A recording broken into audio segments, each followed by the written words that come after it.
우리 할렐루야 샬롬 하고 인사하는 시간 갖도록 합니다.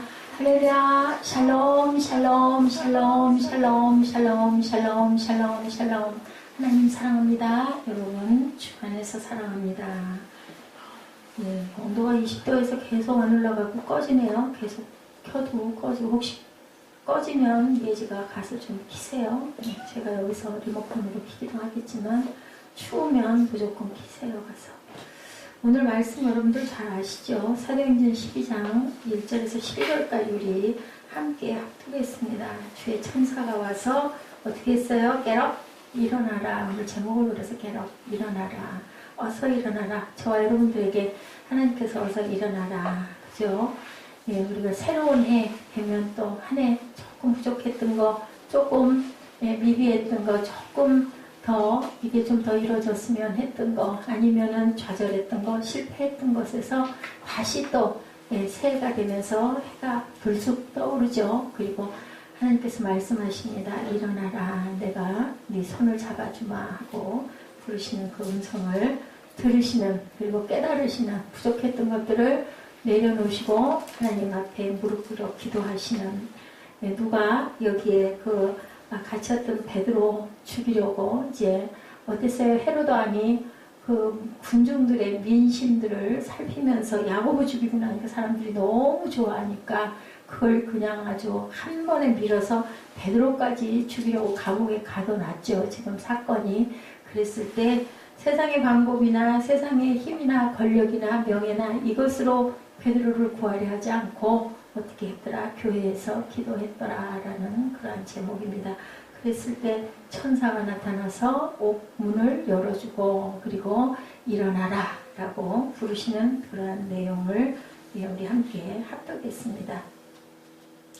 여기에 나오는 헤롯 왕이 교회를 박해하려고 교회에 속한 몇몇 사람들을 체포합니다. 교회가 세계를 향한 선교에 박차를 가하면 가할수록 사탄의 세력도 그만큼 강렬하다는 것을 우리가 알아야 된다는 거죠. 성경은 헤롯 왕이 손을 들어 성도 몇 사람을 해하려고 했다고 이렇게 기록하네요. 본문에서 이야기는 헤롯은 헤롯 아그리파 1세를 가리킵니다.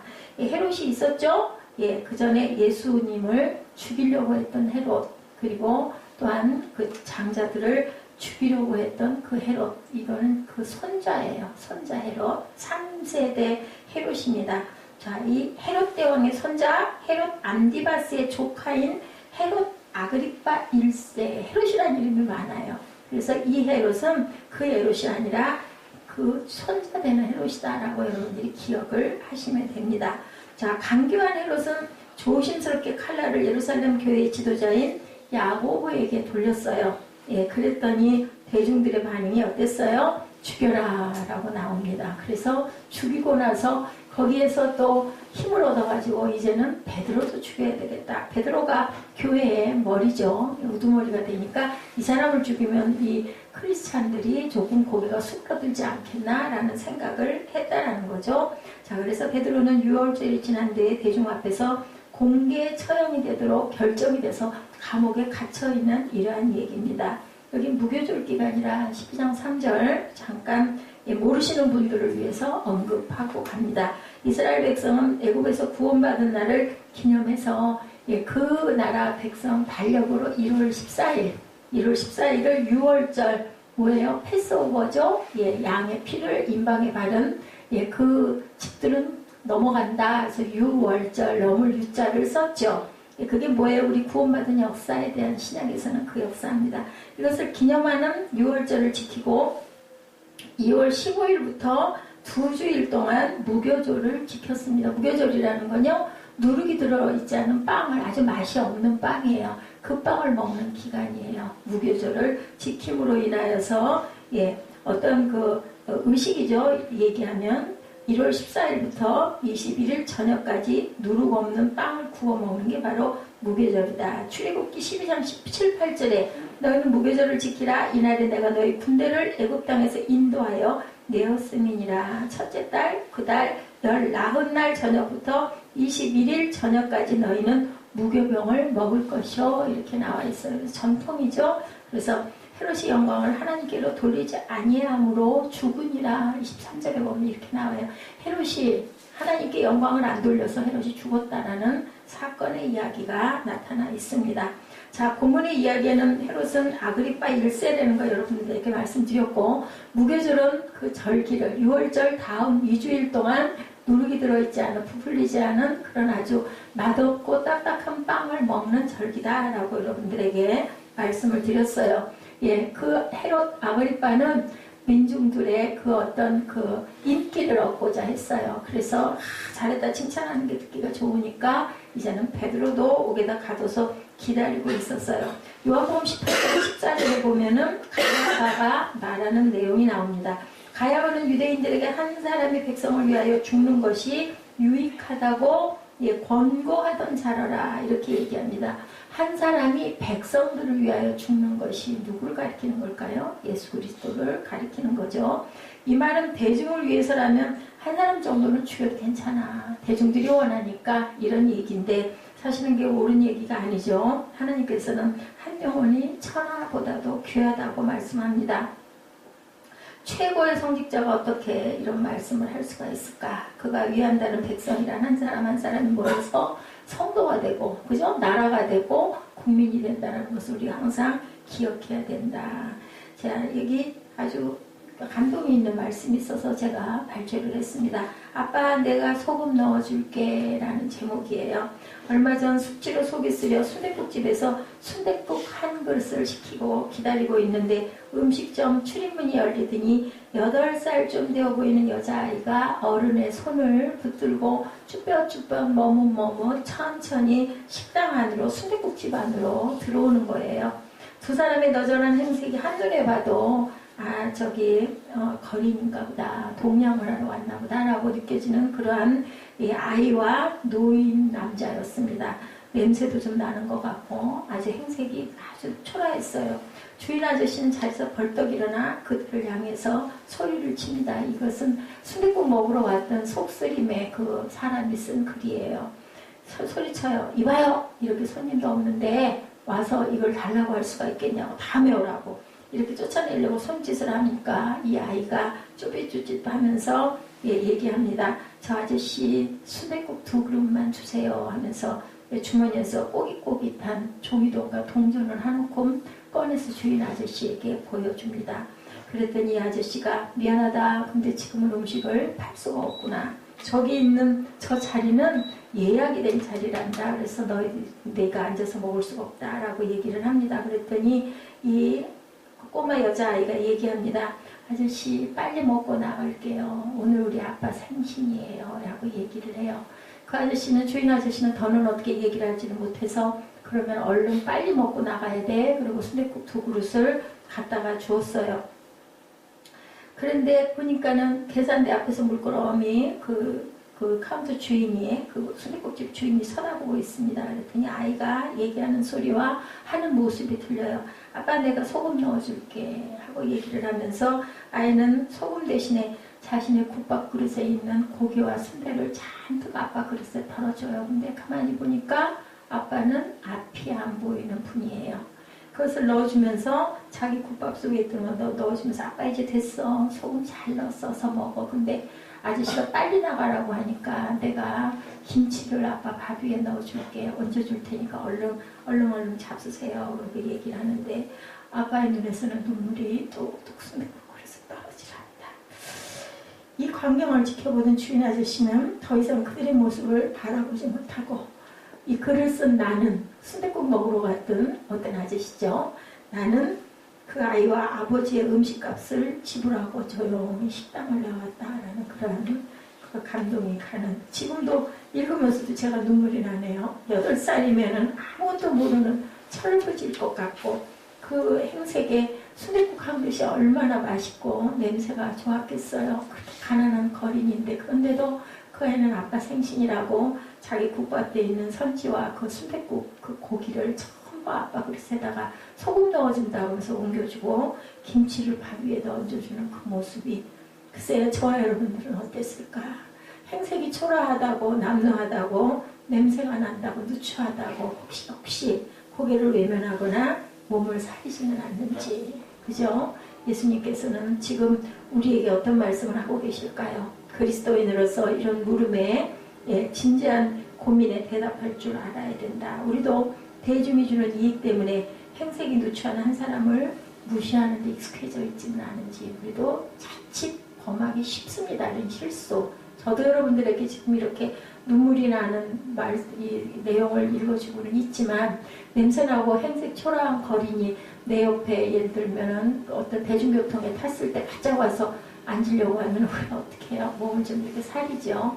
이러지는 않는지 그를 정말 불쌍하게 생각하고 죽겠다라고 어깨를 감싸줄 수 있는 그런 사람이 있는지. 자, 유대인들이 야고보 죽인 일에 대해서 기뻐하는 것을 보고 베드로도 잡아 죽이려는 헤로당과 같은 그런 완악한 마음들이 우리 마음에 자꾸 자라고는 있지 않는지 생각해 봤으면 좋겠다 하는 생각이 들어서 여러분들에게 중간에게 글을 실어왔습니다. 우리 그리스도인들은, 크리스찬들은 이렇게 작은 하나를 소중하게 여길 줄 알아야 된다. 세상에서 바라보여지는 어떤 영광, 번쩍거림, 아니면 유명세, 아니면 부, 이런 것들을 흠모할 일이 아니라 정말 작고 초라하고 볼품이 없는, 누구도 그러셨어요? 예수님도 그러셨죠? 예, 이사야 50장 말씀에도 있죠. 예, 정말 풍채가 볼품이 없다라고 52장에 말씀합니다. 자, 2절에 보니까 이에 베드로는 옥에 갇혔고 교회는 그를 위하여 5절 말씀이죠. 간절하게 하나님께 빌었더라. 두 번째 얘기가 빌었다라는 내용입니다. 베드로가 옥에 갇혔죠. 근데 교회는 무엇을 했다고요? 기도했다라고 본문에 나오고 있었습니다. 이 문제를 해결하기 위해서 권력자를 찾아가지도 않았고 돈을 의지하지도 않았고 아니면은 어떠한 그 힘을 의지하지 않고 간절하게 교회에서 기도했다. 우리 평상시에 기도하라는 얘기 많이 들어요. 어떤 문제가 있을 때 해결이 안 될 때 저도 해결되지 않은 문제가 계속 있다 보니까 계속 기도하는데 기도가 부족하죠. 항상. 예, 그리고 그것이 쉽게 답이 오거나 마음에 어떤 평안이 오지 않습니다. 왜냐하면 생활 가운데 일어나는 일들이 반복되다 보면 자꾸 낙심하고 포기하게 되죠. 근데요, 그것은 뭘로 해결할 수가 없더라고요. 뭐 순간 좀 잘해주고 아니면 뭘 좀 달래고 아니면 뭐 맛있는 걸 좀 사주고 아니면 좋은 선물을 주고 해도 그때뿐이에요. 그것이 변화가 될 수가 없어요. 그래서 결론은 사람이 할 수 있는 일, 없는 일은 하나님께서 하신다. 우리는 기도할 수밖에 없다라는 마음이 되죠. 내가 정말 겸손해야 되겠다. 내가 할 수 있는 일이 정말 부족하고 할 것 없는 별 볼 일 없는 하루아침에 일어나 그저 하루의 일상을 준비하는 일 외에는 내가 할 수 있는 일은 없다. 내가 차를 타고 어딘가를 조금 가까운 거리라 할지라도 그죠? 잠깐 신호등 있는데 나왔다가 어떤 사고가 일어날지 그죠? 무슨 일이 일어날지 아니면 내 가족 중에 누군가의 어떤 일로 인하여 하루 종일 그것으로 인하여 마음을 끓이는 일이 일어날지 하루의 일은 그 하루만이 주인일 뿐이고 그 하루를 다스리시는 분은 하나님이시라는 생각을 제가 요즘에 많이 합니다. 자, 이름은 성도인데 의식은 세상적인 사람들을 우리는 아닌지를 항상 돌아볼 줄 알아야 되겠습니다. 이제는 그죠? 이제 새 미칩니다. 그리고 세모를 또한 기다려야 되는 그러한 시기이죠. 구세군 냄비 소리가 지금 아마 시청학광장 광화문 쪽 가면은 들릴 거예요. 요즘에는 캐롤송이 벌써 한 열흘 전부터 계속 들려오더라고요. 보면 우리가 항상 기도하는 것 모든 것을 거는 하나님 죽이든지 살리든지 하나님이 알아서 하옵소서 하는 기도가 내가 절박한 심정 되었을 때 그런 공고한 삶이 됐을 때 우리 항상 그런 고백을 하게 되죠. 그 기도밖에 우리에게는 없다라는 것. 앉아서 기도만 한다고 문제가 해결되니 그건 그거고 사는 건 사는 거야인데 여러분들 그렇지 않습니다. 밥도 생기고요. 돈도 생기고요. 그리고 또한 문제도 해결이 됩니다. 해결을 해주시는 분은 하나님인데 우리가 오래 참지를 못하죠. 중요한 게 바로 오래 참음입니다. 언젠가 변화라는 기독교 비디오 테이프에 내용이 나와 있었어요. 그 내용에는 교회가 연합하여 합심하여 기도함으로 그 지역에 역사하는 사단의 영을 묶었더니 교회가 4배로 성장한 사건들이 나타나서 비디오로 다큐멘터리로 촬영이 돼서 많은 사람들에게 보여지고 세계 식량기구에서 조사가 나온 일이었다고 그래요. 그 지역 농사가 다른 데는 전부 다 흉년인데 거기만 그렇게 풍작을 이루어가지고 도대체 뭐 때문인가 하고 조사를 나온 일이 있었다고 합니다. 이렇게 기도가 놀라운 역사를 일으키는데 저는 왜 기도를 해도 그것이 얼른 이루어지지 않을까? 제가 온전치 못해서겠죠? 부족해서일 겁니다.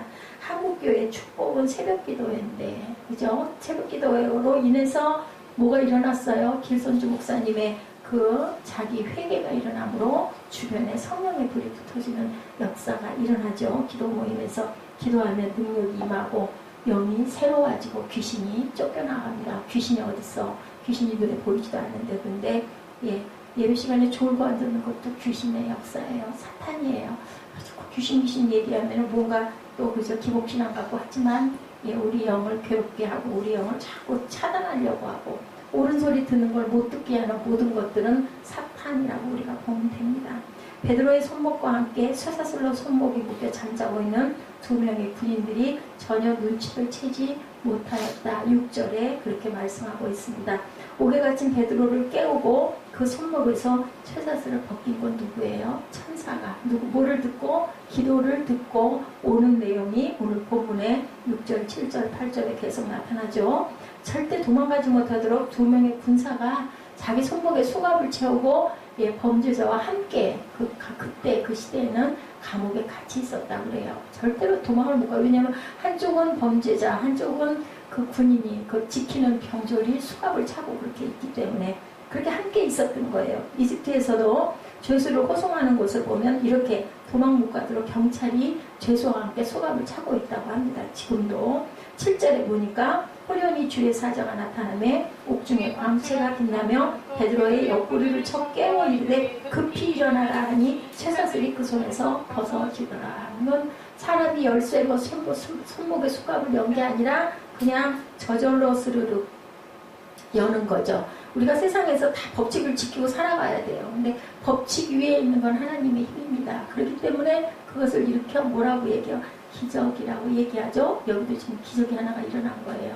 뭐 수갑을 열쇠로 풀지 않았는데도 어서 일어나라 하니까 베드로의 손목에서 쇠사슬이 벗어지는 역사가 일어납니다. 모든 법칙은 하나님께서 정하여 주셨기 때문에 우리가 기계 그 작동함 하나도 우리는 스위치를 눌러야 되는데 하나님께서는 그거하고 상관없이 역사하신다라는 것이 나타나 있죠. 9절에 베드로가 나와서 따라갈새 천사가 하는 것이 생시인 줄 알지 못하고 환상을 보는가. 이게 도대체 꿈이야 생시야 어머 이게 무슨 일이야 이상해 라는 생각이 들었다는 겁니다. 10절에 보니 이에 첫째와 둘째 파수를 지나 시내로 통한 쇠문에 이르니 문이 저절로 열리는지라 나와서 한 거리에 지나매 천사가 곧 떠나갑니다. 우리에게 할 일을 하고는 천사는 흔적도 없이 어느 순간인가 펑 하고 없어져 떠나가 버렸다라는 거죠. 11절에 이에 베드로가 정신이 들어 이르되 내가 이제야 참으로 주께서 그의 천사를 보내어 나를 헤롯의 손과 유대 백성의 모든 기대에서 벗어나게 하신 줄 알겠노라 하여 깨달았다라고 얘기해요. 나를 살리시려고 천사가 와서 나를 구해 주었구나 라는 고백을 베드로가 했다라는 거죠. 그래서 깨닫고 마가라 하는 요한의 어머니 마리아의 집에 가니 여러 사람이 거기 모여 기도하고 있더라. 여기도 마리아예요.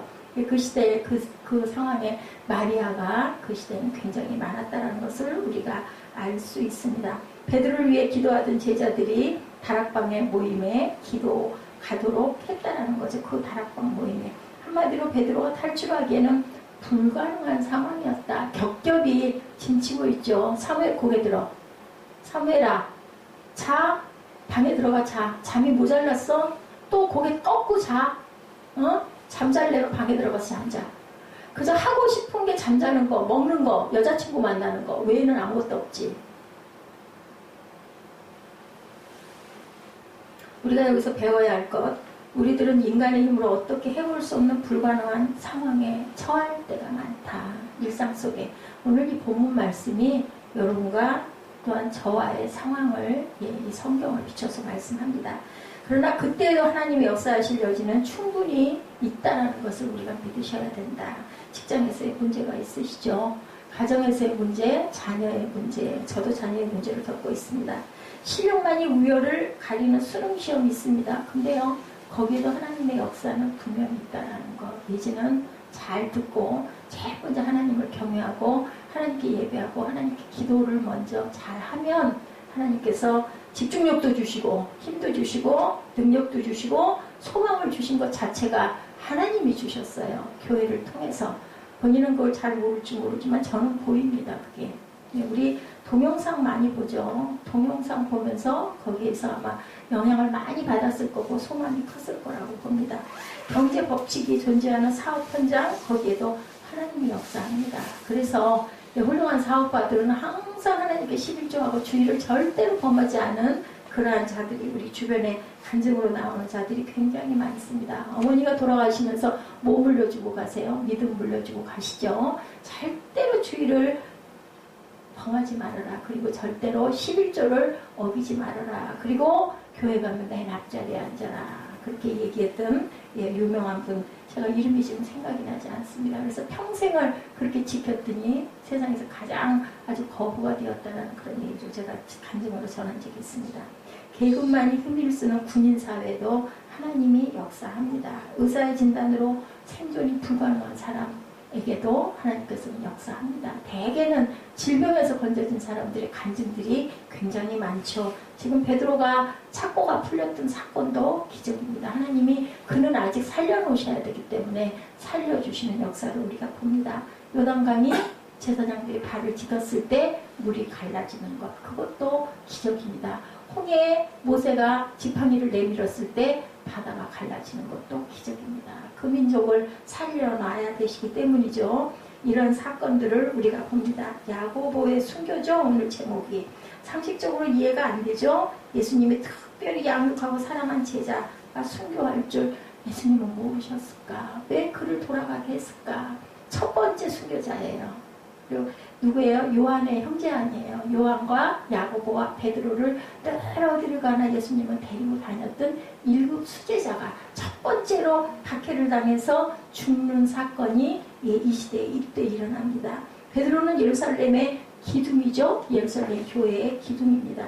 요한은 마지막까지 살아남아서 계시록을 기록했던 제자이죠. 예수 그리스도의 재림에 대한 소망을 계시록을 통해서 나눠주었던 제자들. 이러니 보니 여러분들 12제자 중에도 그죠? 우리 그런 얘기 있죠? 새끼가 많으면 아롱이다롱이 이런 제자 저런 제자가 많아요. 첫 번째로 이렇게 일찍 순교하는 제자가 있고 또한 배신하는 제자도 있고 3년씩이나 같이 데리고 다니며 그 기가 막힌 설교를 얼마나 좋은 설교를 영적인 설교를 많이 하셨을 것이며 기적은 얼마나 많이 보이셨겠어요. 예수님이 그런데도 예수님을 팔아먹는 가룟 유다도 있었고 베드로 같은 제자도 있었고 지금 여기 야고보 같은 제자. 베드로는 살려놓고 야고보는 그럼 비로소 그냥 죽게 내버려 두셨을까요? 순교함으로 인하여 어떻게 했어요? 하나님의 나라가 흥왕했다라고 나타나죠. 모두 다 그 박해를 받아가지고 뿔뿔이 흩어짐으로 인하여 복음이 어디까지 이방에 전달이 되는 역사가 나타납니다. 그래서 순교의 씨앗이 어느 곳에나 분명히 있어야 되는데 야고보가 일찍 돌아가기도 하고 그리고 사도 요한이 100세까지 살기도 하고 그렇게 해서 요한계시록을 기록하게 하기도 하고 우리의 직분은 우리가 해야 할 여러 가지 것들은 각자마다 색깔이 다르게 굉장히 많은 여러 가지 방법으로 방향으로 우리들은 이렇게 퍼뜨려져 나간다라는 것. 어느 것이 더 귀하고 어느 것이 더 별로 귀하지 않은 게 없다. 우리는 모두 다 그런 그룹들로 하나님께서 선택해 주셨다. 귀한 건 뭐예요? 하나님을 알게 된 것. 값없이 받았는데 값을 측량할 수가 없죠. 그 은혜가 너무 감사하다는 걸 저와 여러분이 아셔야 됩니다. 예루살렘 교회가 정체되어 있을 때 스데반 집사의 순교를 통해서 교회가 깨어나고 또한 야고보 사도의 순교를 통해서 교회가 흥왕되는 이방에 전달되는 역사가 이렇게 나타나죠. 12제자 중에 최초의 순교자였다라는 거 여러분들 기억하시기 바랍니다. 그리고 감옥에 갇힌 베드로 기도하는 교회였다. 두 번째 책들입니다. 네 가지로 증명이 되는데 첫 번째는 야고보의 순교, 두 번째는 베드로가 죽을 고비에서 천사가 나타남으로 인하여 베드로가 깨닫고 기도하는 곳으로 달려갔다는 것이 두 번째 얘기입니다. 베드로를 잡아 감옥에 가두고 군인들을 4명씩 한 조를 쥐어 4조가 지키도록, 한 조도 아니고 4조가 사람 하나를 지켰는데 그 사이에 천사가 나타나서 베드로를 길로 꺼내놓고는 그리고는 사라집니다. 흔적도 없이. 천사는 이렇게 우리를 돕기 위해서 하나님께서 만드신 도구라는 것을 우리가 알아야 된다는 것을, 하나님의 교회 기도에 응답하신 거죠. 이게 그 자는 살려놔야 되니까 하늘의 뜻입니다. 그것이. 아니 어떤 사람은 기도해도 왜 그냥 죽게 내버려 두시고, 어떤 사람은 기도만 하면 응답해가지고 복도 주시고 축복도 해주시고 오래 살게도 해주시고 암에서 고쳐도 주시고, 누구는 그렇게 기도를 하고 그렇게 물질을 드리고 그렇게 헌신을 해도 왜 데려가셔? 그것도 하나님의 뜻입니다. 우리가 그것을 이렇다 저렇다, 세상에서 사는 우리는 살아나는 게 그게 복이고 축복인 것 같지만 하나님의 뜻은 하늘에 두셨을 때는 하늘로 데려가시고, 땅에 네가 해야 할 일이 아직 남았다 일 때는 죽을 고비에서도 구해주신 하나님이라는 게 오늘 본문에 나타나는, 누구를 사용하세요? 세 번째를 천사를 사용하셨다라는 부분이 오늘 중심 내용입니다. 이렇게 하나님은 역사하시는데 때로는 사람, 때로는 천사를 동원해서 살려주시는 역사가 나타나죠. 7절에 호련히 주의 사자가 나타나네 옥중에 광채가 빛나며 베드로의 옆구리를 쳐 깨워 이르되 급히 일어나라 하니 쇠사슬이 그 손에서 벗어지더라. 이런 역사를 하나님께서 저와 여러분에게 오늘도 내일도 이루시고 어제도 이루셨다는 것을 여러분에게 아셔야 됩니다. 내가 살고 죽고 있는 여러 가지 것들, 내가 누구를 만나서 지금 가정을 이루고 사는 것도 하나님께서 허락하시고 하나님께서 이루고 가시는 것이고 우리는 그 안에서 사는 거예요. 저는 늘 그 생각할 때 어항 속에 물고기 생각이 납니다. 어항 만들어 놓고 그 속에 예쁜 수초들 넣어주고 적당한 온도로 물과 먹이를 주고, 뭐 하기를 바래요? 어항에서 그 분부어들이 오래 잘 살기를 바라잖아요. 우리 쳐다보면 너무 좋아하잖아요. 꼬리치면서 다니는 거 보면 아파가지고 비질비질해가지고 물에 반쯤 죽어서 둥둥 떠 있으면 어때요? 마음 아프죠? 하나님이 우리에게 바라는 건 그거라는 거. 잘 그 속에서 헤엄치면서 잘 살기를, 그리고 하나님의 영광을 제가 이렇게 잘 살아있어요 하고 기뻐하기를 쳐다보면서 기뻐하신다는 것을 절대로 잊지 마시기 바랍니다. 네 번째 사건은 아까 말한 베드로의 고백이죠. 뭐라고 고백했어요? 뭐라고 말해요? 베드로가 정신이 들어 이르되 이제야 참으로 11절이죠. 주께서 그 천사를 보내어 나를 헤롯의 손과 유대 백성의 모든 기대에서 벗어나게 하신 줄 알겠노라. 유대 백성의 모든 기대가 뭐였어요? 베드로 죽이는 거. 거기에서 벗어나게 했다. 하나님께서 나를. 그리고는 뭐하러? 깨달았다고 그랬어요. 11절에 마가 요한의 어머니 마리아의 집에 가니 여러 사람이 거기에 모여 기도하고 있더라. 이 기도가 베드로를 살린 거예요. 하늘에 상달이 됐고 하나님이 보시기에 너는 더 살아있어야 돼 하고는 천사를 내려보내신 것. 그 천사는 우리가 할 수 없는 일들을 하게 해주는 누구의 능력이니까 천사의 능력이 아니라 하나님의 능력으로 이렇게 살려줬다는 것. 여러분들 귀한 사도행전 12장 1절에서 12절 말씀 묵상하시면서 내 삶에, 내 생활에 적용하시고 오늘도 하나님께서 여러분들에게 귀한 기적을 보이고 계신다는 것. 여러분 마음 안에 감동이 있으십니까? 그것도 성령께서 저를 통해서, 말씀을 통해서 여러분들에게 느끼고 깨닫게 해주신다는 것. 제가 그래서 동영상을 꼭 준비를 하려고 합니다. 제가 전하는 거는 늘 듣는 소리인데 영상 어느 한 가지 초점에서라도 뭔가 마음의 은혜가 임해서 성령께서 여러분들을 만져주시기를 저는 잘 바랍니다. 그리고 또한 영상을 통해서 꿈을 가지고 소망을 가지시기를 또한 바랍니다. 베드로는 그때 깨달았죠. 처음에는 꿈인지 환상인지 몰랐는데 하나님이 나를 구해주셨구나. 근데요, 이렇게 죽을 고비에서 옥에 갇혔을 때 구해주시는 것만 구해주시는 게 아니고 일상 안에서 하나님께서 여러분들을 구해주시는 순간이 얼마나 많은지 모릅니다. 그것을 여러분들 깊이 아주 세밀한 음성, 작은 신음소리에도 응답하시는 저 여러분 되시기를, 그리고 일어나거라 라고 부르신다라는 거. 불 가운데서도, 물 가운데서도, 바람 속에서도, 폭풍 속에서도 아니고 언제요? 다 끝난 끝 지점에 세미한 음성으로 내가 여기 있노라 라고 부르시죠. 그 음성을 들으시는 저와 여러분들, 집중하시는 저와 여러분들 시를 주님의 이름으로 축복합니다. 누군가 널 위해 기도하네. 우리 찬양하시고 결단하십시다.